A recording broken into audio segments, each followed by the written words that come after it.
Olá, queridos amigos, aqui é a Sandra Amaral, fisioterapeuta, e o título do vídeo de hoje é Há 2000 anos, parte 13, o livro psicografado por Chico Xavier pelo espírito de Emmanuel.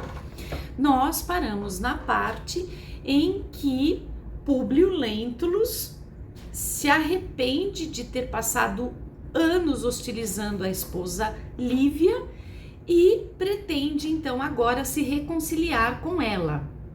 Só que, ao invés dele ir falar imediatamente com ela, ele resolve esperar uma determinada situação acontecer, que é, dali a poucos dias, ele seria homenageado pela coroa de flores do império. Então, o imperador, ele pegava os políticos eminentes ali de Roma e num grande evento que era dentro do Circo de Roma, com os gladiadores, as lutas dos gladiadores, morte violenta de cristãos, tudo aquele sangue todo, isso fazia parte das comemorações do Império quando queria homenagear os seus políticos influentes, e Públio era um desses políticos a ser homenageado com a coroa de flores, no espetáculo da grande arena, do grande circo de Roma. E isso aconteceria em alguns dias. Então ele pensa, eu não vou falar nada para Lívia agora, e quando eu for homenageado com a minha coroa de flores, eu pego a coroa de flores e deposito aos seus pés. Veja, na cabeça dele isso seria uma grande homenagem que ele faria para a esposa depois de hostilizá-la por décadas, não é? Então é engraçado isso, né? Porque a gente nunca deve adiar uma reconciliação porque a gente não sabe o dia de amanhã. Pode ser que seja tarde demais, pode ser que aquilo não faça tanto sentido assim para o outro, só faz sentido na nossa cabeça, sabe-se lá, né, minha gente? Então, passam-se os dias e ele está lá no circo de Roma, vendo aqueles espetáculos dos gladiadores, ele é homenageado, ele recebe a coroa junto com outros políticos, mas num determinado momento ele não sabe por que ele está tão angustiado. Ele não sabe por que, ao assistir as feras devorarem os cristãos naquele massacre sanguinolento que acontecia e que ele já tinha presenciado tantas outras vezes, ele não sabe porque aquilo lhe causa uma angústia tamanha, porque ele se sente estranhamente mal em presenciar aquele espetáculo sangrento, uma vez que ele já tinha visto isso em tantas outras ocasiões, não é? E ele fica com muita vontade, ele comenta com um amigo dele do lado o quanto ele quer sair logo dali e ir para casa para poder encontrar a esposa. Bem, voltamos alguns dias antes deste grande espetáculo. A esposa do Flamínio tinha morrido, Públio Lentulus tinha se convencido através do depoimento dela que a esposa era uma pessoa de caráter.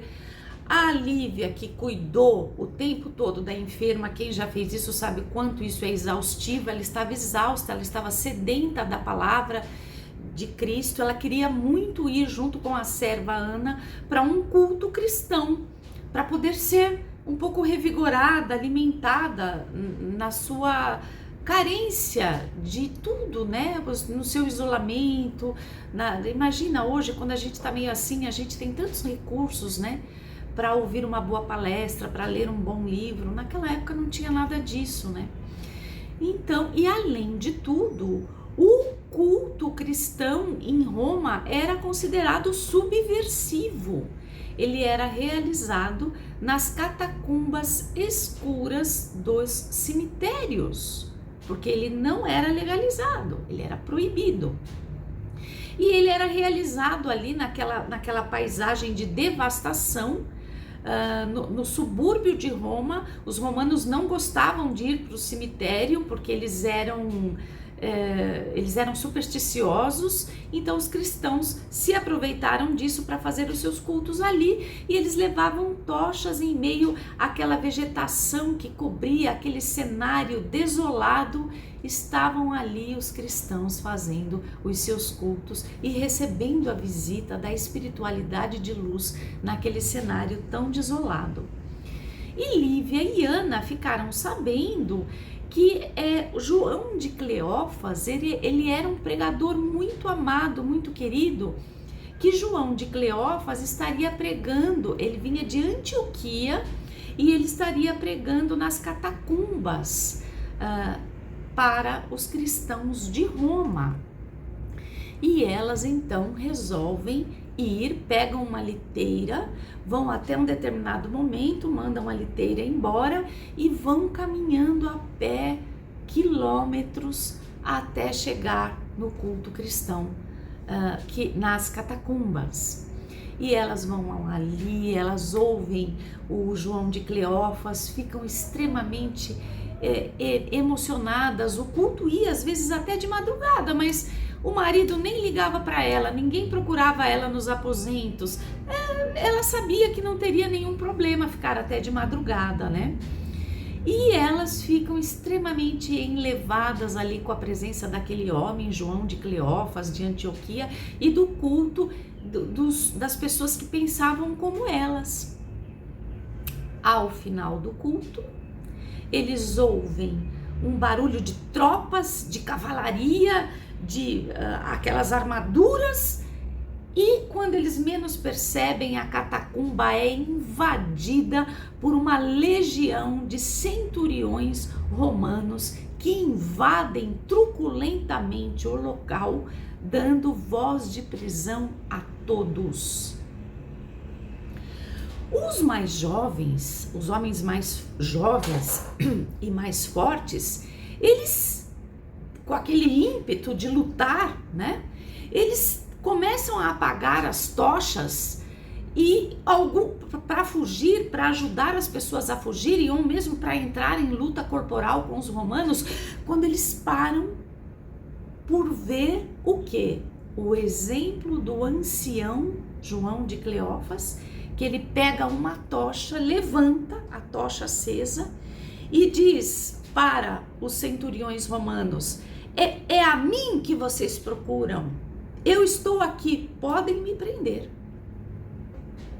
Ao fazer isso, vocês veem, né, minha gente, como a palavra convence, mas o exemplo arrasta, né? Não tem esse ditado? A palavra convence, mas o exemplo arrasta.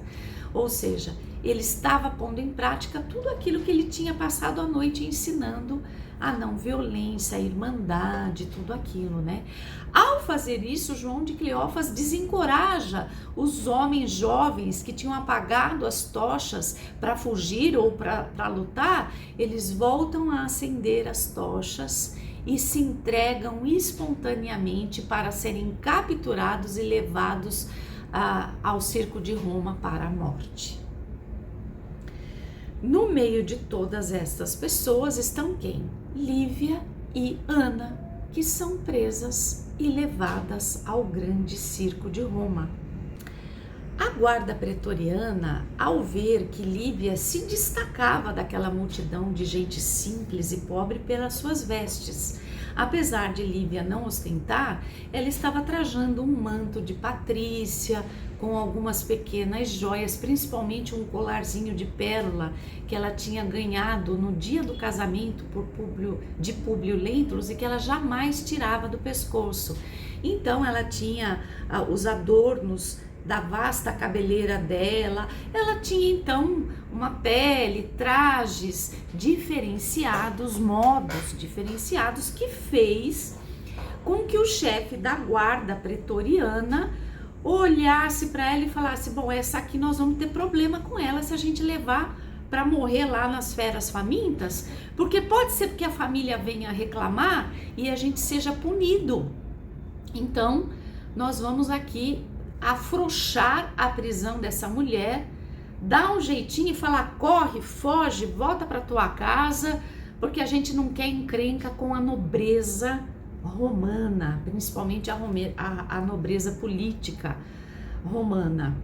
No entanto, Lívia, no alto da sua dignidade, da mesma forma que Jesus se recusou a apelar pelos tribunais de Roma, quando o funcionário de Pilatos foi lá falar: olha, se você apelar para o nosso tribunal, a gente livra a tua barra fácil. E Jesus, o que Jesus disse pro servo de Pilatos? Assim eu não o farei, para que se cumpra a vontade do meu Pai. Lívia, guardadas as devidas proporções, ela agiu de forma muito parecida. Ela disse assim: não, eu estou aqui, eu sou uma cristã, o Senhor está no seu dever prendendo os cristãos, eu sou uma cristã, o Senhor me prenda também. Então, ela abnegou, ela abriu mão do seu direito de patrícia naquele momento, para que fosse tratada como todos os outros plebeus, cristãos, como toda a gente humilde que foi levada para serem todas mortas pelas feras famintas do circo de Roma. Bem, queridos amigos, vamos ficando por aqui hoje. Eu espero, a história está chegando no final. Eu espero encontrá-los no próximo domingo. Um grande abraço e até lá.